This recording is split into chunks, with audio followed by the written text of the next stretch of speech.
നമസ്കാരം. എല്ലാ പ്രേക്ഷകർക്കും ഇപ്പോൾ കിട്ടിയതിലേക്ക് സ്വാഗതം. ഞാൻ പ്രവിത ലക്ഷ്മി. വളരെ പ്രധാനപ്പെട്ട ഒരു വാർത്തയിൽ നിന്നാണ് ഇപ്പോൾ കിട്ടിയത് ആരംഭിക്കുന്നത്. ജാർഖണ്ഡിൽ മുഖ്യമന്ത്രി മാറ്റമെന്ന സൂചന. ഖനന അഴിമതി കേസിൽ ഹേമന്ത് സോറനെ ഇഡി ചോദ്യം ചെയ്യാനിരിക്കെ ഭരണകക്ഷിയായ ജെഎംഎമ്മിന്റെ അടിയന്തര നിയമസഭാ കക്ഷിയോഗം റാഞ്ചിയിൽ ചേരുന്നു.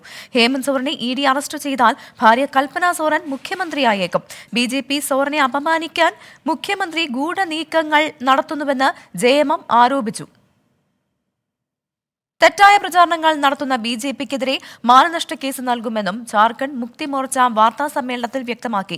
നിലവിലെ സാഹചര്യങ്ങൾ വിലയിരുത്താൻ 7 മണിക്ക് നിയമസഭാ കക്ഷി യോഗം ചേരുന്നുണ്ട്. ആർ രാധാകൃഷ്ണൻ ചേരുന്നുണ്ട് ഡൽഹിയിൽ നിന്നും. രാധാകൃഷ്ണൻ, ജെഎംഎമ്മിന്റെ അടിയന്തര നിയമസഭാ കക്ഷിയോഗം ചേരുകയാണ്. അതിനിടെ കൽപ്പന സോറനെ മുഖ്യമന്ത്രിയാക്കാനുള്ള നീക്കങ്ങളൊക്കെ സജീവമായി നടക്കുന്നുണ്ട്. പക്ഷേ അതിലൊരു സാങ്കേതിക പ്രശ്നമുണ്ട്. കൽപ്പന സോറൻ MLA അല്ല. എങ്ങനെ ഈ പ്രതിസന്ധിയെ മറികടക്കാനാണ് ജെഎംഎം തീരുമാനിച്ചിരിക്കുന്നത്? MLA അല്ല എന്നുള്ളൊരു പ്രതിസന്ധി നിലവിലുള്ള സാഹചര്യത്തിൽ ഈ കൽപ്പന സോറനെ സംബന്ധിച്ച് ഒരു വലിയ പ്രശ്നമായി മാറില്ല. കാരണം ഗാണ്ഡേ മണ്ഡലത്തിൽ നിന്നുള്ള MLA മുൻകൂറായി തന്നെ ഈ വിഷയത്തിൽ ഇത്തരത്തിലുള്ള ഒരു സാഹചര്യം പ്രതീക്ഷിച്ചുകൊണ്ട് രാജിവെപ്പിച്ചിരുന്നു. അതുകൊണ്ട് ഈ ഗാണ്ഡേ മണ്ഡലം ഒഴിഞ്ഞുകിടക്കുകയാണെന്നുള്ള വിജ്ഞാപനവും നിലവിൽ വന്നിട്ടുണ്ട്. അതുകൊണ്ട് MLA മത്സരിക്കാൻ, ആ നിയമസഭയിലേക്ക് മത്സരിക്കാനായിട്ട് അവർക്ക് സീറ്റ് നിലവിലുള്ള സാഹചര്യത്തിൽ ഗാണ്ഡേ മണ്ഡലത്തിൽ നിന്ന് മത്സരിക്കാവുന്നതേ ഉള്ളൂ. അതുകൊണ്ട് അതുമായി ബന്ധപ്പെട്ടിട്ടുള്ള സാങ്കേതിക പ്രശ്നങ്ങളും മറ്റ് ബുദ്ധിമുട്ടുകളൊന്നും ഉണ്ടാകില്ല എന്നാണ് ഇപ്പോൾ നമുക്ക് വിലയിരുത്താനായി സാധിക്കുക. ഏതായാലും ഈ വിഷയത്തിൽ നിലവിൽ JMMൽ പ്രകടമായിട്ടുള്ള ഒരു എതിരഭിപ്രായം ഇല്ല എന്ന് മാത്രമേ ഉള്ളൂ. പക്ഷേ നമുക്കറിയാൻ സാധിക്കുന്നത് കോൺഗ്രസിനുള്ളിലെയും ഒപ്പം JMMലെ തന്നെയും ചില MLAമാർക്ക് ഈ നീക്കത്തോട് അത്ര വലിയ ഒരു യോജിപ്പില്ല എന്നൊരു അഭിപ്രായമാണ് അവർക്ക് അറിയാനായിട്ട് സാധിക്കുന്നത്. 2024 നവംബറിലാണ് ഈ ജാർഖണ്ഡിലെ നിയമസഭാ തെരഞ്ഞെടുപ്പിന് നടക്കാനായിട്ട് പോകുന്നത്. അങ്ങനെയുള്ളൊരു ഘട്ടത്തിൽ ഭാര്യയെ മുഖ്യമന്ത്രിയാക്കി പ്രതിഷ്ഠിക്കുക വഴി ഒരു തെറ്റായ സന്ദേശം നൽകുന്നു എന്ന് വിശ്വസിക്കുന്ന ഒരു വിഭാഗം ഉണ്ട് എന്ന ചില സൂചനകൾ വരുന്നുണ്ട്. ഏതായാലും അത് ഈ നിയമസഭാ കക്ഷി യോഗത്തിലായിരിക്കും JMM ചർച്ച ചെയ്യുന്നത്. നിലവിൽ കോൺഗ്രസിന്റെയും RJDയുടെയും പിന്തുണ, ആ 2 ഘടകകക്ഷികളാണ് അവർക്കുള്ളത്. ആ 2 ഘടകകക്ഷികളുടെയും അനുവാദം ഈ നീക്കത്തിന് അവർ സമാഹരിക്കുകയും ചെയ്തിട്ടുണ്ട്. നിലവിലുള്ള സാഹചര്യത്തിൽ മറ്റ് മാർഗങ്ങളൊന്നുമില്ലാത്ത ഒരവസ്ഥയാണുള്ളത് എന്നാണ് JMM നേതൃത്വം അറിയിച്ചിരിക്കുന്നത്. ഇതിന്റെ അടിസ്ഥാനത്തിലാണ് ഇത്തരത്തിലുള്ള ഒരു തീരുമാനത്തിലേക്ക് പോയിരിക്കുന്നത്. JMM ഇന്ന് കഴിഞ്ഞ 2 ദിവസം, അതായത് ഏതാണ്ട് ഒരു 30 മണിക്കൂറോളമായിട്ട് ഹേമന്ത് സോറനെ കാണുന്നില്ല എന്നായിരുന്നു ED പറഞ്ഞിരുന്നത്. ആ ഒരു പ്രസ്താവനയെ മുൻനിർത്തിക്കൊണ്ട് ഒരു ലുക്കൌട്ട് നോട്ടീസ് പുറപ്പെടുവിക്കാനായിട്ടുള്ള നീക്കങ്ങളും ED ആരംഭിച്ചു. ഇതോടുകൂടിയാണ് ഹേമന്ത് സോറൻ പ്രത്യക്ഷനായത്. തൻ്റെ വീട്ടിൽ തന്നെയായിരുന്നു, റാഞ്ചിയിലെ തൻ്റെ വീട്ടിൽ തന്നെയായിരുന്നു പ്രത്യക്ഷനായത്. അതിനുശേഷം അദ്ദേഹം MLAമാരെ കണ്ടു. MLAമാരെ കണ്ടപ്പോൾ കൂടെ ഭാര്യ ഉണ്ടായിരുന്നു. ഭാര്യയെ നിയമസഭാ കക്ഷി നേതാവായി തെരഞ്ഞെടുക്കുന്നതിന് വേണ്ടിയിട്ടുള്ള നടപടികളുടെ ആദ്യപടിയായിരുന്നു അത്. തുടർന്നാണ് മറ്റ് ഘടകകക്ഷി നേതാക്കളുമായിട്ട് ഹേമന്ത് സോറൻ സംസാരിച്ചത്. തുടർന്നാണ് ഈ നടപടികളുമായി ബന്ധപ്പെട്ടിട്ടുള്ള ഒരു ധാരണ ഉണ്ടാക്കിയിരിക്കുന്നത്. ഇപ്പോൾ ഒരു വാർത്താ സമ്മേളനം JMMന്റെ നടന്നു. ഏതെങ്കിലും വിധത്തിൽ ഒരു സൂചന നൽകുന്നതല്ല, മറിച്ച് 7 മണിക്ക് ഈ നിയമസഭാ കക്ഷി ചേരുമെന്നും ഒപ്പം BJPക്കെതിരെ മാനനഷ്ട കേസ് നൽകും എന്നും അടക്കമുള്ള കാര്യങ്ങളാണ് വ്യക്തമാക്കിയിരിക്കുന്നത്. ശരി, ആർ രാധാകൃഷ്ണനാണ് വിശദമായ വിവരങ്ങൾ നൽകിയത്.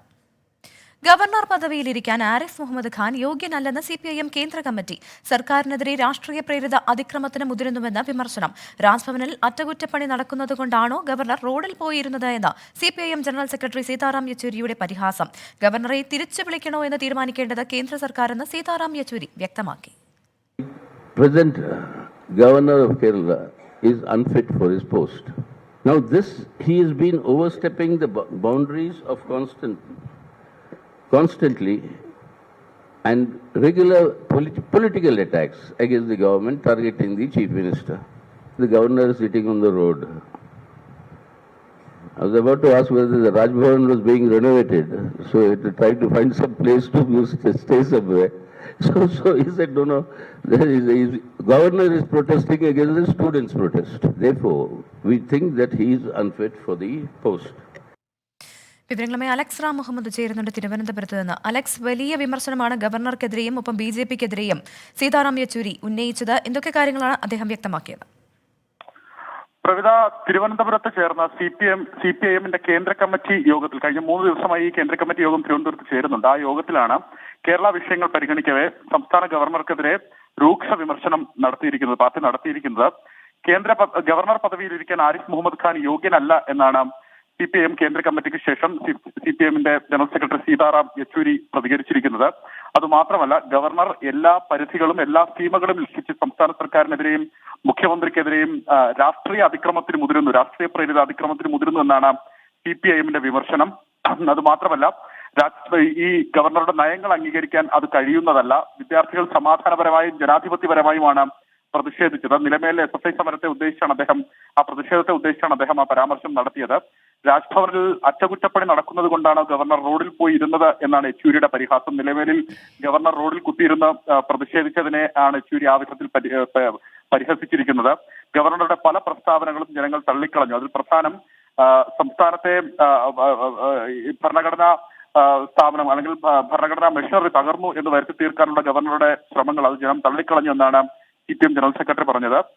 ഏറ്റവും പ്രധാനപ്പെട്ട കാര്യം, ഗവർണറെ തിരിച്ചു വിളിക്കണോ എന്നൊരു ചോദ്യം അത് CPIM കാര്യമായി തന്നെ ആലോചിക്കുന്ന ഒന്നായിരുന്നു നേരത്തെ. പക്ഷേ അത്തരം കാര്യങ്ങളിൽ ഒരു പ്രതികരണത്തിന് അദ്ദേഹം മുതിർന്നില്ല എന്നുള്ളതാണ്. ഗവർണറെ തിരിച്ചു വിളിക്കണമെന്ന് തീരുമാനിക്കേണ്ടത് കേന്ദ്ര സർക്കാരാണ് എന്നാണ് സീതാറാം യെച്ചൂരി വ്യക്തമാക്കിയത്.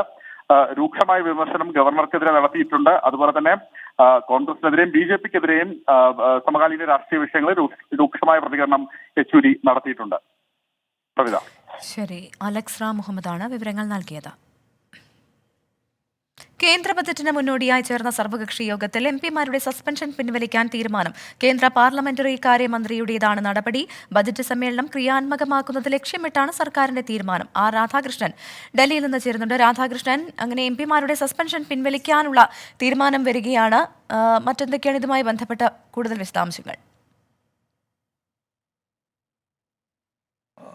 ബഡ്ജറ്റ് സമ്മേളനം ക്രിയാത്മകമായിട്ട് മുന്നോട്ട് കൊണ്ടുപോകണം എന്നുള്ളത് സർക്കാരിൻ്റെ ആവശ്യമാണ്. സർക്കാരിനെ സംബന്ധിച്ച് ഇടക്കാല ബഡ്ജറ്റ് അവതരിപ്പിക്കുമ്പോൾ പ്രതിപക്ഷത്തിൻ്റെ ഭാഗത്തു നിന്ന് ഉണ്ടാകുന്ന സമീപനം വളരെ പ്രധാനപ്പെട്ടതാണ്. അതുകൊണ്ട് തന്നെ നിലവിലുള്ള സാഹചര്യത്തിൽ ഈ പാർലമെന്റ് ആക്രമണവുമായി ബന്ധപ്പെട്ടിട്ട് പുകയാക്രമണവുമായി ബന്ധപ്പെട്ടിട്ടുള്ള വിഷയം ഉന്നയിച്ച് സസ്പെൻഷനിലായിട്ടുള്ള MP-മാരുടെ മറ്റ് അച്ചടക്ക നടപടികളിലേക്ക് അടക്കം കടക്കാതെ അവരുടെ സസ്പെൻഷൻ പിൻവലിക്കുക എന്ന തന്ത്രമാണ് അനുനയിപ്പിക്കുക എന്ന ലക്ഷ്യത്തിൻ്റെ അടിസ്ഥാനത്തിൽ ഇപ്പോൾ സർക്കാർ സ്വീകരിച്ചിരിക്കുന്നത്. ഇതാണ് പാർലമെന്ററി കാര്യമന്ത്രി വ്യക്തമാക്കുകയും ചെയ്തിരിക്കുന്നത്. നിലവിൽ ഇടക്കാല ബഡ്ജറ്റ് അവതരിപ്പിക്കുന്നു. ആ ബഡ്ജറ്റുമായി ബന്ധപ്പെട്ടിട്ടുള്ള കാര്യങ്ങളിൽ ചർച്ച വേണം. വോട്ട് ഓൺ അക്കൗണ്ട് അടക്കം പാസ്സാക്കിയെടുക്കുകയും വേണം. വ്യത്യസ്ത വകുപ്പുകളുടെ ഉപധനാഭ്യർത്ഥന ചർച്ചകൾ പൂർത്തിയാക്കേണ്ടതുണ്ട്. സർക്കാരിന് മുന്നിൽ ഒരു വലിയ പൂർത്തിയാക്കേണ്ട ബിസിനസ്സുകളുടെ ഒരു വലിയ പട്ടിക തന്നെയാണ് ഉള്ളത്. ഈ ഘട്ടത്തിൽ പ്രതിപക്ഷം സഭയെ സ്തംഭിപ്പിച്ചാൽ സർക്കാരിന് ഇതുവരെയുള്ളത് ഈ ബില്ലുകളുമായി ബന്ധപ്പെട്ടിട്ടുള്ള വിഷയത്തിൽ ചർച്ച നടന്നില്ല എന്നുള്ളത് സർക്കാരിന് തിരിച്ചടിയാകില്ലായിരുന്നുവെങ്കിൽ, പക്ഷേ നിലവിൽ ക്ഷേമ പദ്ധതികൾ അടക്കമുള്ള കാര്യങ്ങളെ സംബന്ധിച്ചിട്ടുള്ള വിഷയങ്ങളിൽ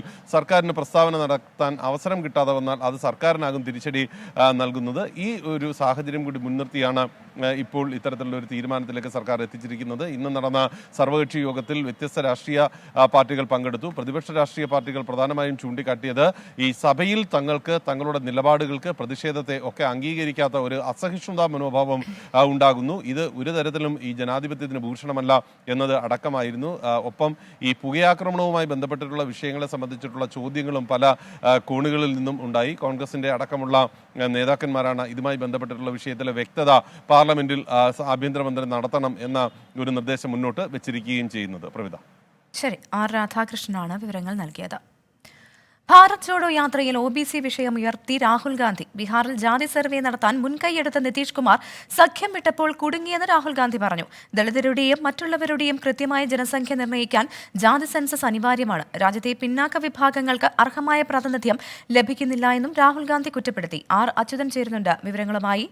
അച്യുതൻ, അങ്ങനെ ഭാരത് ജോഡോ ന്യായയാത്ര ബീഹാറിൽ പ്രവേശിച്ചതിൽ പിന്നെ വലിയ രീതിയിലുള്ള വാദപ്രതിവാദങ്ങൾ നടക്കുന്നുണ്ട്. പ്രത്യേകിച്ച് നിതീഷ് കുമാറിനെതിരെ ശക്തമായി ആഞ്ഞടിക്കുകയാണ് രാഹുൽ ഗാന്ധി. ഇന്ത്യ സഖ്യത്തിൽ നിന്ന് അദ്ദേഹം പോയതിൽ പിന്നെ ഈ ജാതി സെൻസസ് ഉൾപ്പെടെയുള്ള മറ്റ് നിരവധി കാര്യങ്ങൾ ഉയർത്തിയാണ് രാഹുൽ ഗാന്ധിയുടെ വിമർശനം. എങ്ങനെയാണ് രാഹുൽ ഗാന്ധിയുടെ വിമർശനം? മറ്റു വിശദാംശങ്ങളും. പ്രവിധ ഭാരത് ജോഡോ ന്യായ് യാത്ര ഇന്ന് രണ്ടാം ദിവസമാണ് ബീഹാറിൽ പര്യടനം നടത്തുന്നത്. ഈ പൂർണിയയിലെ പൊതുസമ്മേളനത്തിലാണ് രാഹുൽ ഗാന്ധി ജാതി സെൻസസും അതുപോലെ നിതീഷ് കുമാറിനെതിരായ വിമർശനങ്ങളും ഉയർത്തിയിരിക്കുന്നത്. പൊതുവെ ഈ ജാതി സെൻസസ് തന്നെയാണ് മുഖ്യ പ്രചരണമായിട്ട് രാഹുൽ ഗാന്ധി ഉന്നയിച്ചിരിക്കുന്നത്. കാരണം ഈ ജാതി സെൻസസിന്റെ തുടക്കം തന്നെ ബീഹാറിൽ നിന്നാണ്. അത് പിന്നീട് കോൺഗ്രസ് പല നിയമസഭാ തെരഞ്ഞെടുപ്പുകളിലും ഉപയോഗിക്കുന്ന ഒരു സാഹചര്യം കണ്ടതാണ്. പൊതുവെ പറഞ്ഞത് രാജ്യത്തെ ഏറ്റവും വലിയ സമൂഹമാണ് ഈ OBC വിഭാഗം. പക്ഷേ അവർ എത്ര പേരുണ്ട് എന്ന് ചോദിച്ചാൽ കൃത്യമായ കണക്കുകൾ നൽകുവാൻ കഴിയുകയില്ല. അതുകൊണ്ട് തന്നെ ജാതി സെൻസസ് നടപ്പാക്കണം. രാജ്യത്ത് ഈ ദളിതരുടെയും OBCകളുടെയും അതുപോലെ മറ്റ് വിഭാഗങ്ങളുടെയും കൃത്യമായ ജനസംഖ്യ നിർണ്ണയിക്കണമെങ്കിൽ അതിന് ജാതി സെൻസസ് അനിവാര്യമാണ്. ഒപ്പം ഈ പിന്നാക്ക വിഭാഗങ്ങൾക്ക് അർഹമായ പ്രാതിനിധ്യം രാജ്യത്ത് ലഭിക്കുന്നില്ല. അങ്ങനെ ആ ഒരു ജാതി സെൻസസ് ഉയർത്തിയാണ് രാഹുൽ ഗാന്ധി ഈ പൂർണ്ണയിലെ പൊതുസമ്മേളനത്തിൽ സംസാരിച്ചത്. ഒപ്പം നിതീഷ് കുമാറിന് ഇന്നലെ വരെ മൗനം പാലിച്ച രാഹുൽ ഗാന്ധി നിതീഷ് കുമാറിനെതിരായ പരിഹാസവും വിമർശനവും ഇന്ന് ഉന്നയിക്കുകയുണ്ടായി. കോൺഗ്രസ് ജാതി സെൻസസ് മുന്നോട്ട് വെച്ചതുകൊണ്ടാണ് നിതീഷ് കുമാർ ഈ സഖ്യം ഉപേക്ഷിച്ച് NDA പാളയത്തിലേക്ക് കടന്നതെന്നാണ് രാഹുൽ വിമർശിച്ചത്. എന്നാൽ NDA പാളയത്തിലെത്തിയപ്പോൾ നിതീഷ് കുമാർ കുടുങ്ങിയെന്നും രാഹുൽ ഗാന്ധി പറയുന്നുണ്ട്. ഒപ്പം തന്നെ ഒരു പരിഹാസ രൂപേണ ചെറിയൊരു സമ്മർദ്ദം ചെലുത്തിയാൽ അദ്ദേഹം വീണ്ടും തിരിച്ച ഇന്ത്യ സഖ്യത്തിനൊപ്പം എത്തും എന്നും രാഹുൽ ഗാന്ധി പരിഹസിക്കുന്നുണ്ട്. എന്നിരുന്നാലും തങ്ങൾക്കിനി നിതീഷ് കുമാറിനെ ആവശ്യമില്ല എന്ന് തന്നെ തീർത്തും രാഹുൽ ഗാന്ധി പറയുകയാണ്. അങ്ങനെ വലിയ രീതിയിൽ രാഷ്ട്രീയം പറഞ്ഞുകൊണ്ട് തന്നെയാണ് ഭാരത് ജോഡോ യാത്ര ബീഹാറിൽ പര്യടനം നടത്തുന്നത്. ജാതി സെൻസസും ഒരുപോലെ ഉയർത്തുന്നുണ്ട്. അതുപോലെ തന്നെ നിതീഷ് കുമാറിനായ വിമർശനവും ഈ അവസാന ദിവസം ബീഹാറിലെ ഈ അവസാന ദിവസം രാഹുൽ ഗാന്ധി കൃത്യമായി തന്നെ വിനിയോഗിക്കുന്നുണ്ട്. പ്രവിധ. ശരി, R. അച്യുതൻ വിവരങ്ങൾ നൽകുകയായിരുന്നു. ഇപ്പോൾ വരുന്ന മറ്റൊരു പ്രധാനപ്പെട്ട വാർത്ത. വിവാദ പ്രസ്താവനയുമായി കുറുക്കോളി മൊയ്തീൻ MLA മുഖ്യമന്ത്രിയും മന്ത്രിമാരും നവകേരള യാത്രയുമായി ഇറങ്ങിയപ്പോൾ തെരുവുനായ ശല്യം കുറഞ്ഞെന്ന് കുറുക്കോളി മൊയ്തീൻ പറഞ്ഞു. നവകേരള സദസ്സിനിടെ തെരുവുനായ ശല്യത്തെക്കുറിച്ചുള്ള വാർത്തകൾ പത്രത്തിൽ കണ്ടില്ലെന്നും MLA. എന്നല്ലാതെ നിങ്ങളുടെ ഈ തെരുവ് നാടകം കൊണ്ട് എന്താണ് കേരളത്തിന് നേട്ടം? 1.5 മാസക്കാലം തെരുവുനായന്റെ ശല്യമൊന്നും റിപ്പോർട്ട് ചെയ്തതായി കണ്ടില്ല. അങ്ങനെ ഒരു ആശ്വാസം കിട്ടി എന്നല്ലാതെ നിങ്ങളുടെ ഈ തെരുവ് നാടകം കൊണ്ട് എന്താണ് കേരളത്തിന് നേട്ടമുണ്ടായത്? നമുക്ക് നിങ്ങൾ ആലോചിച്ചു. ഇത് ഞങ്ങൾക്ക് തിരിച്ചറിവ് ഒന്നും നടക്കില്ല എന്ന തിരിച്ചറിവ് UDF ഉണ്ടായത് കൊണ്ടാണ് UDF ഇതിനെ ബഹിഷ്കരിക്കുവാൻ ആദ്യം തന്നെ തീരുമാനിച്ചത്. എന്നാൽ മുഖ്യമന്ത്രിയെയും മന്ത്രിമാരെയും അപമാനിക്കുന്നതാണ് മൊയ്തീന്റെ പരാമർശമെന്നും സഭാരേഖയിൽ നിന്ന് പ്രസ്താവന പിൻവലിക്കണമെന്നും PP ചിത്തരഞ്ജൻ ആവശ്യപ്പെട്ടു. പരിശോധിക്കാമെന്ന് സ്പീക്കർ അറിയിച്ചു. വിവരങ്ങളുമായി ഷഫീദ് റാവുത്തർ ചേരുന്നുണ്ട്. ഷഫീദ്, കുറുക്കോളി മൊയ്തീൻ MLA പ്രസ്താവന വിവാദമാകാനുള്ള വലിയ സാഹചര്യമുണ്ട്. ഏത് സാഹചര്യത്തിലായിരുന്നു അദ്ദേഹം ഈ പ്രസ്താവന നടത്തിയത്? ഗവർണറുടെ നയപ്രഖ്യാപന പ്രസംഗത്തിന്റെ നന്ദി പ്രമേയ ചർച്ച അടക്കമുള്ള കാര്യങ്ങൾ ബന്ധപ്പെട്ട സംസാരത്തിനിടെയാണ് ഇങ്ങനൊരു വിവാദമായിട്ടുള്ള പ്രസ്താവന നടത്തിയത്. മുഖ്യമന്ത്രിയും മന്ത്രിമാരും നവകേരള യാത്രയുമായി ഇറങ്ങിയപ്പോൾ തെരുവുനായയുടെ ശല്യം കുറഞ്ഞെന്നായിരുന്നു കുറുക്കോളി മൊയ്തീന്റെ പ്രസ്താവന. നവകേരള സദസ്സിനിടെ തെരുവുനായ ശല്യത്തെക്കുറിച്ചുള്ള വാർത്തകൾ പത്രത്തിൽ കണ്ടിട്ടില്ല എന്നും അദ്ദേഹം പറഞ്ഞു. ഇതിന് പിന്നാലെ ഭരണപക്ഷ അംഗങ്ങൾ വലിയ വിമർശനം സഭയിൽ ഉയർത്തി. കുറുക്കോളി മൊയ്തീന്റെ പ്രസ്താവന സഭാരേഖയിൽ നിന്ന് പിൻവലിക്കണമെന്ന് PP ചിത്തരഞ്ജൻ ഉൾപ്പെടെയുള്ള ഭരണകക്ഷിയിലെ MLA ആവശ്യപ്പെട്ടു. അത് ഒരു തർക്കത്തിലേക്കടക്കം കാര്യങ്ങൾ പോവുകയും സ്പീക്കർ പിന്നീട് നിയന്ത്രിക്കുകയും ചെയ്തു. മുഖ്യമന്ത്രിയെയും മന്ത്രിമാരെയും LDF നേതാക്കളെയും അപമാനിക്കുന്നതാണ് പരാമർശമെന്നും അതിനാൽ ഒരിക്കലും അത് സഭാരേഖയിൽ അനുവദിക്കരുതെന്നും ഭരണകക്ഷി MLA ആവശ്യപ്പെട്ടതോടുകൂടി പരിശോധിക്കാമെന്ന് സ്പീക്കർ പറഞ്ഞു. അതിനുശേഷമാണ് പിന്നീട് കുറുക്കോളി മൊയ്തീൻ സംസാരം തുടങ്ങി പിന്നീട് അത് അവസാനിപ്പിച്ചത്. അതിൽ വിഷയം കാര്യമായിട്ടുള്ള വിവാദത്തിലേക്ക് കടക്കുകയാണ്. പ്രവിധ. ശരി, ഷഫീദ് റാവുത്തർ വിവരങ്ങൾ നൽകുകയായിരുന്നു. ഇപ്പോൾ കിട്ടിയത് തുടരുന്നു. ചണ്ഡീഗഡ് മേയർ തിരഞ്ഞെടുപ്പുമായി ബന്ധപ്പെട്ട് ഹൈക്കോടതിയെ സമീപിച്ച് ഇന്ത്യ മുന്നണി കൃത്യമായി ഭൂരിപക്ഷം ഉണ്ടാക്കി BJP ഭരണം പിടിച്ചു എന്നാണ് ആരോപണം. കേസ് നാളെ പരിഗണിക്കാമെന്ന് പഞ്ചാബ് ഹരിയാന ഹൈക്കോടതി വ്യക്തമാക്കി. വിവരങ്ങളുമായി R. രാധാകൃഷ്ണൻ ചേരുന്നുണ്ട് ഡൽഹിയിൽ നിന്നും. രാധാകൃഷ്ണൻ, 8 വോട്ടുകൾ അസാധുവായതോടെയാണ് BJP ചണ്ഡീഗഡിൽ ഭരണം നിലനിർത്തിയത്. ഈ സാഹചര്യത്തിലാണോ ഇപ്പോൾ ഇന്ത്യ മുന്നണി ഹൈക്കോടതിയെ സമീപിച്ചിരിക്കുന്നത്? അവരുടെ പരാതി എന്തൊക്കെയാണ്? 35 അംഗങ്ങളാണ് ഈ ചണ്ഡീഗഡ് മുനിസിപ്പൽ കോർപ്പറേഷനിൽ ഉള്ളത്. അതിൽ 20 അംഗങ്ങൾ ഉള്ളത് AAP കോൺഗ്രസ് സഖ്യത്തിനാണ് ഉള്ളത്. 15 അംഗങ്ങളാണ് BJPക്ക് ഉള്ളത്. അപ്പോൾ സ്വാഭാവികമായിട്ടും തെരഞ്ഞെടുപ്പ് നടക്കുമ്പോൾ വിജയിക്കേണ്ടത് ആം ആദ്മി പാർട്ടി കോൺഗ്രസ് സഖ്യം അഥവാ ഇന്ത്യ മുന്നണിയാണ്. അതിൻ്റെ ഒരു അടിസ്ഥാനത്തിൽ അവരവിടെ വലിയ ഒരുക്കങ്ങളൊക്കെ നടത്തുകയും ചെയ്തിരുന്നു. പക്ഷേ സംഭവിച്ചത് 8 വോട്ടുകൾ അസാധുവായി എന്നുള്ളതാണ് ഒരു സാഹചര്യമായിട്ട് ഉണ്ടായത്. അതോടുകൂടി BJPക്ക് അനുകൂലമായിട്ടുള്ള ഒരു അവസ്ഥയിലേക്ക് കാര്യങ്ങൾ എത്തുകയായിരുന്നു. 16 വോട്ടുകൾ നേടിയ മനോജ് കുമാർ സോങ്കർ മേയറായിട്ട് തെരഞ്ഞെടുക്കപ്പെട്ടു. BJPയുടെ വർഷങ്ങളായിട്ടുള്ള ആധിപത്യം അവിടുത്തേത് തകർക്കാം എന്ന് കരുതിയാണ് ആം ആദ്മി കോൺഗ്രസ് സഖ്യം ഇത്തവണ തെരഞ്ഞെടുപ്പിനെ നേരിട്ടത്. പക്ഷേ അത് ഈ വോട്ടുകൾ അസാധുവായതോടുകൂടി വിഫലമാകുന്നൊരു സാഹചര്യമാണ് ഉണ്ടായത്. AAPയുടെ കുൽദീപ് കുമാറിന് 12 വോട്ടുകളാണ് ലഭിച്ചത്. ഈ ഒരു സാഹചര്യത്തിൽ ഈ വോട്ടുകൾ കൃത്രിമമായിട്ട് അല്ലെങ്കിൽ ഈ അസാധു 8 വോട്ടുകളായി മാറിയത് കൃത്രിമമായിട്ടുള്ള നടപടികളുടെ ഭാഗമായിട്ടാണ് എന്ന ആക്ഷേപമാണ് ആം ആദ്മി പാർട്ടി ഉന്നയിച്ചിരിക്കുന്നത്. ജനാധിപത്യത്തിന്റെ കറുത്ത ദിവസമാണ് ഇന്ന് എന്ന് പഞ്ചാബ് മുഖ്യമന്ത്രി കുറ്റപ്പെടുത്തിയിട്ടുണ്ട്. ഡൽഹി മുഖ്യമന്ത്രി അരവിന്ദ് കെജ്രിവാളും ഈ വിഷയത്തിൽ രൂക്ഷമായിട്ടുള്ള വിമർശനവുമായിട്ട് രംഗത്ത് എത്തിയിരിക്കുന്നു. പകൽ വെളിച്ചത്തിൽ ഇങ്ങനെയാണ് സംഭവിക്കുന്നതെങ്കിൽ ഇനി വരുന്ന ലോക്സഭാ തെരഞ്ഞെടുപ്പിൽ എന്തായിരിക്കും BJP പ്ലാൻ ചെയ്തിരിക്കുന്നത് എന്നതടക്കമാണ് അദ്ദേഹത്തിന്റെ ചോദ്യം. ഏതായാലും ഇതുമായി ബന്ധപ്പെട്ടിട്ടൊരു ഹർജി പഞ്ചാബ് ഹരിയാന ഹൈക്കോടതിയിൽ ഫയൽ ചെയ്തിട്ടുണ്ട്. നാളെ ഈ ഹർജി പരിഗണനയ്ക്ക് വരികയും ചെയ്യും. പ്രവിധ രാധാകൃഷ്ണനാണ് വിവരങ്ങൾ നൽകിയത്. മലപ്പുറം നിലമ്പൂരിൽ കിണറ്റിൽ വീണ പുള്ളിമാനെ രക്ഷപ്പെടുത്തി. കാഞ്ഞിരപ്പാറ സ്വദേശി ഷംസുദ്ദീന്റെ കിണറ്റിലാണ് മാൻ വീണത്. കൃഷിയിടത്തിലൂടെ ഓടിയ മാൻകൂട്ടത്തിൽ നിന്ന് ഒന്ന് കിണറ്റിൽ വീഴുകയായിരുന്നു. വനപാലകരും നാട്ടുകാരും ചേർന്നാണ് മാനിനെ രക്ഷപ്പെടുത്തിയത്. അരുൺ പാറയ്ക്കൽ ചേരുന്നുണ്ട് തിരൂരിൽ നിന്ന്. അരുൺ, ആ മാൻകുട്ടിയെ രക്ഷപ്പെടുത്തി ഇതിനെ എങ്ങോട്ടേക്കാണ് മാറ്റിയിരിക്കുന്നത്?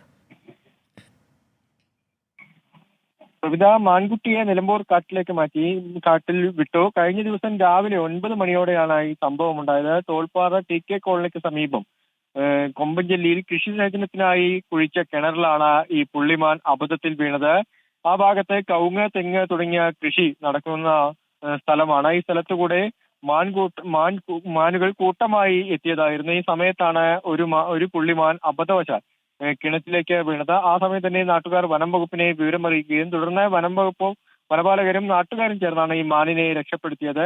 എന്തായാലും ഈ മാൻ വീണ സമയത്ത് മാനിനെ കാണുന്നതിന് വേണ്ടി ഒരുപാട് ആളുകൾ പ്രദേശത്ത് തടിച്ചുകൂടിയിരുന്നു. വലിയ രീതിയിലുള്ള ഒരു ആകാംക്ഷയും അത്ഭുതവും ഒക്കെ ഈ പ്രദേശത്തുണ്ടായിരുന്നു. പ്രവിധ, ശരി. അരുൺ പാറക്കലാണ് തിരൂരിൽ നിന്ന് വിവരങ്ങൾ നൽകിയത്. ഇപ്പോൾ കിട്ടിയത് തുടരുന്നു. ഉത്തർപ്രദേശിൽ സമാജ്വാദി പാർട്ടി ലോക്സഭാ തെരഞ്ഞെടുപ്പിനുള്ള ആദ്യഘട്ട സ്ഥാനാർത്ഥി പട്ടിക പ്രഖ്യാപിച്ചു. 16 സീറ്റുകളിലേക്കുള്ള സ്ഥാനാർത്ഥികളെയാണ് പ്രഖ്യാപിച്ചത്. മുഖ്യമന്ത്രി അഖിലേഷ് യാദവിന്റെ ഭാര്യ ഡിംപിൾ യാദവ് മെയിൻപുരിയിൽ മത്സരിക്കും. കോൺഗ്രസ് 19 സീറ്റ് ആവശ്യപ്പെട്ടുവെങ്കിലും 11 സീറ്റ് നൽകാൻ ധാരണയായി. വിവരങ്ങളുമായി രാധാകൃഷ്ണൻ ചേരുന്നുണ്ട് ഡൽഹിയിൽ നിന്നും. രാധാകൃഷ്ണൻ, ഈ 16 സീറ്റുകളിലേക്കുള്ള സ്ഥാനാർത്ഥികളെ പ്രഖ്യാപിച്ചപ്പോൾ ഏതൊക്കെ പ്രധാനപ്പെട്ട നേതാക്കളാണ് ഈ പട്ടികയിൽ ഇടം പിടിച്ചിരിക്കുന്നത്? ഉത്തർപ്രദേശിനെ സംബന്ധിച്ച് വരുന്ന ലോക്സഭാ തെരഞ്ഞെടുപ്പിൽ നമുക്കറിയാവുന്നതുപോലെ ഏറ്റവും പ്രാധാന്യമുള്ള മണ്ഡലങ്ങളിൽ ഒന്നാണ് ഈ ഉത്തർപ്രദേശ് സംസ്ഥാനം. ഏതാണ്ട് 80ഓളം സീറ്റുകളുള്ള ഉത്തർപ്രദേശിൽ അവിടെ 80 സീറ്റുകളും നേടുക എന്നുള്ളതാണ് BJPയുടെ ഒരു തീരുമാനം. ഇതിന്റെ അടിസ്ഥാനത്തിലാണ് അവരുടെ ഈ രാമക്ഷേത്ര ഉദ്ഘാടനം അടക്കമുള്ളവ നടന്നിരിക്കുന്നത്. ഈ ഒരു സാഹചര്യത്തിലാണ് നേരത്തെ തന്നെ പ്രചരണം അടക്കം സജീവമാക്കുക എന്ന ലക്ഷ്യത്തിന്റെ അടിസ്ഥാനത്തിൽ ഇപ്പോൾ സമാജ്വാദി പാർട്ടി ഈ സ്ഥാനാർത്ഥി നിർണയം നടത്തിയിരിക്കുന്നത്. ഈ സ്ഥാനാർത്ഥി നിർണയവുമായി ബന്ധപ്പെട്ട് ഏറ്റവും ശ്രദ്ധേയമായിട്ടുള്ള കാര്യം 16 മണ്ഡലങ്ങളിലാണ് സ്ഥാനാർത്ഥികളെ പ്രഖ്യാപിച്ചിരിക്കുന്നത്. ഈ 16 മണ്ഡലങ്ങളിൽ സ്ഥാനാർത്ഥികളെ പ്രഖ്യാപിച്ചപ്പോൾ ഏറ്റവും പ്രധാനപ്പെട്ട മെയിൻപുരി മണ്ഡലം അവരെ സംബന്ധിച്ച്, ആ പാർട്ടിയെ സംബന്ധിച്ച് ഏറ്റവും പ്രധാനപ്പെട്ടതാണ്. മുലായം സിംഗ് യാദവ് അടക്കമുള്ളവർ മത്സരിച്ച് സ്ഥിരമായി അവരുടെ ഒപ്പം നിർത്തുന്ന ഈ മെയിൻപുരി മണ്ഡലം, അവിടെ നിന്നാണ് ഡിംപിൾ യാദവ്, അത് സമാജ്വാദി പാർട്ടി അധ്യക്ഷന്റെ ഭാര്യ കൂടിയായിട്ടുള്ള ഡിംപിൾ യാദവ് ആണ് അവിടെ സ്ഥാനാർത്ഥിയായിട്ട് മത്സരിക്കുക.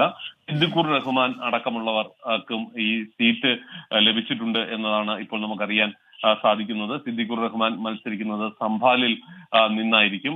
ഈ വരുന്ന ലോക്സഭാ തെരഞ്ഞെടുപ്പിൽ വിജയം നേടാനായിട്ട് തങ്ങൾക്ക് സാധിക്കും എന്നുള്ള ഒരു പ്രസ്താവനയാണ് ഇപ്പോൾ ഈ സമാജ്വാദി പാർട്ടിയുടെ ഭാഗത്ത് നിന്ന് വരുന്നത്.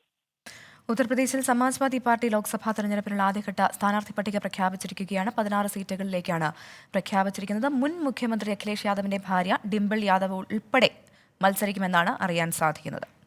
മറ്റൊരു വാർത്തയിലേക്ക്. മലപ്പുറം പെരിന്തൽമണ്ണയിൽ പ്രായപൂർത്തിയാകാത്ത പെൺകുട്ടിയെ ലൈംഗികമായി പീഡിപ്പിച്ച കേസിൽ പ്രതിക്ക് 6 വർഷം കഠിന തടവും 10,000 രൂപ പിഴയും. മേലാറ്റൂർ സ്വദേശി സുബൈറിനെയാണ് പെരിന്തൽമണ്ണ ഫാസ്റ്റ് ട്രാക്ക് സ്പെഷ്യൽ കോടതി ശിക്ഷിച്ചത്.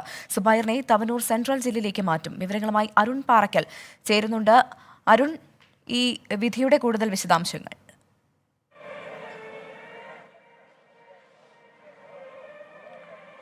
പ്രവിധ 2021 മലപ്പുറം ജില്ലയിലെ മേലാറ്റൂർ പോലീസ് സ്റ്റേഷനിൽ രജിസ്റ്റർ ചെയ്ത കേസിലാണ് ഇപ്പോൾ പെരിന്തൽമണ്ണ അതിവേഗ കോടതിയുടെ ഫാസ്റ്റ് ട്രാക്ക് സ്പെഷ്യൽ കോടതിയുടെ വിധി ഉണ്ടായിരിക്കുന്നത്. പ്രതിയെ മേലാറ്റൂർ പേഴുന്തറ സ്വദേശിയായ 43 വയസ്സാണ് സുബൈറിന് 6 വർഷം കഠിന തടവിനും 10,000 രൂപ പിഴയ്ക്കും ശിക്ഷിച്ചിരിക്കുന്നു. ഓട്ടോ ഡ്രൈവറായ ഇയാൾ പെൺകുട്ടിയെ ഓട്ടോറിക്ഷയിലുള്ള യാത്രക്കിടെ ഫോണിൽ അശ്ലീല വീഡിയോ കാണിക്കുകയും തുടർന്ന് കുട്ടിയുടെ ശരീരത്തിൽ ലൈംഗിക ചുവയോടെ സ്പർശിക്കുകയും തുടർന്ന് പീഡിപ്പിക്കാൻ ശ്രമിക്കൂ എന്നതുമാണ് 2021 മേലാറ്റൂർ പോലീസ് സ്റ്റേഷനിൽ രജിസ്റ്റർ ചെയ്ത കേസ്. ഇതിന്റെ അടിസ്ഥാനത്തിലാണ് ഇപ്പോൾ വിധി ഉണ്ടായിരിക്കുന്നത്. നിലവിൽ പെരിന്തൽമണ്ണ സബ് ജയിലിൽ കഴിയുന്ന പ്രതിയെ തവനൂർ സെൻട്രൽ ജയിലിലേക്ക് മാറ്റാനും കോടതി ഉത്തരവിട്ടിട്ടുണ്ട്. എന്തായാലും അതിവേഗത്തിലുള്ള ഒരു നടപടിയായിരുന്നു കോടതിയുടെ ഭാഗത്തുനിന്നുണ്ടായത്. 10 സാക്ഷികളെ ഇതുമായി ബന്ധപ്പെട്ട കോടതിയിൽ വിസ്തരിച്ചു. 22 രേഖകളാണ് തെളിവുകളായി കോടതിയിൽ ഹാജരാക്കിയത്. പ്രവിധ. ശരി, അരുൺ പാറക്കൽ വിവരങ്ങൾ നൽകി. കാക്കനാട് വൻ കഞ്ചാവ് വേട്ട. 13 കിലോ കഞ്ചാവുമായി പശ്ചിമബംഗാൾ സ്വദേശികൾ പിടിയിൽ. ചിറ്റിയത്തുകരയിൽ പ്രതികൾ താമസിച്ചിരുന്ന വാടക വീട്ടിൽ നിന്നാണ് കഞ്ചാവ് പിടികൂടിയത്. എസ് ശ്യാംകുമാർ ചേരുന്നുണ്ട് കൊച്ചിയിൽ നിന്ന്. ശ്യാം, 13 കിലോ കഞ്ചാവാണ് നിലവിൽ പിടികൂടിയിരിക്കുന്നത്. ആരൊക്കെയാണ് പിടിയിലായിരിക്കുന്നത്? ഇതിൽ മലയാളികൾക്ക് പങ്കുള്ളതായി അറിവുണ്ടോ? പ്രവിധ, പിടിയിലായ 3 പേരും പശ്ചിമബംഗാൾ സ്വദേശികളാണ്. ഇവർ 2 ആഴ്ച മുമ്പാണ് പെയിന്റിംഗ് ജോലിക്ക് എന്ന പേരിൽ കാക്കനാട് വീട് വാടകയ്ക്ക് എടുത്തത്. തുടർന്ന് നാട്ടിൽ പോയി ഇന്നാണ് ഇവർ കഞ്ചാവുമായി ഇവിടെ എത്തിയത്. ഇതോടെ പോലീസിന് വിവരം ലഭിക്കുകയും പോലീസ് ആ താമസ സ്ഥലത്തെത്തുകയും 13 കിലോ കഞ്ചാവ് പിടികൂടുകയായിരുന്നു. 3 പേരുടെയും അറസ്റ്റ് രേഖപ്പെടുത്തിയിട്ടുണ്ട്. പ്രദേശത്തെ പ്രാദേശിക വിൽപ്പനക്കാർക്ക് നൽകുന്നതിന് വേണ്ടിയാണ് കഞ്ചാവ് കൊണ്ടുവന്നതെന്ന് ഇവർ വിവരം നൽകിയിട്ടുമുണ്ട്. ഇവരെ കൂടി കണ്ടെത്താനും അറസ്റ്റ് രേഖപ്പെടുത്താനുള്ള നടപടികൾ ഇൻഫോ പാർക്ക് പോലീസ് ആരംഭിക്കുകയും ചെയ്തിട്ടുണ്ട്. പ്രവിധ. ശരി, എസ് ശ്യാംകുമാർ കൊച്ചിയിൽ നിന്ന്. നോക്കാമിനി ഇപ്പോഴത്തെ കാലാവസ്ഥ.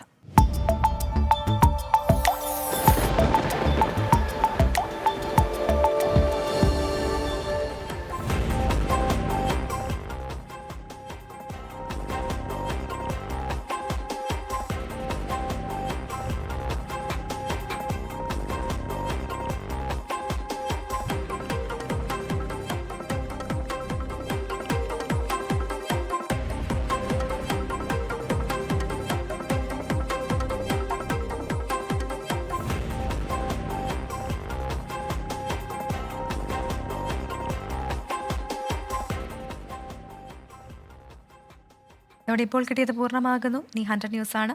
കീർത്തനയെത്തും. നമസ്കാരം.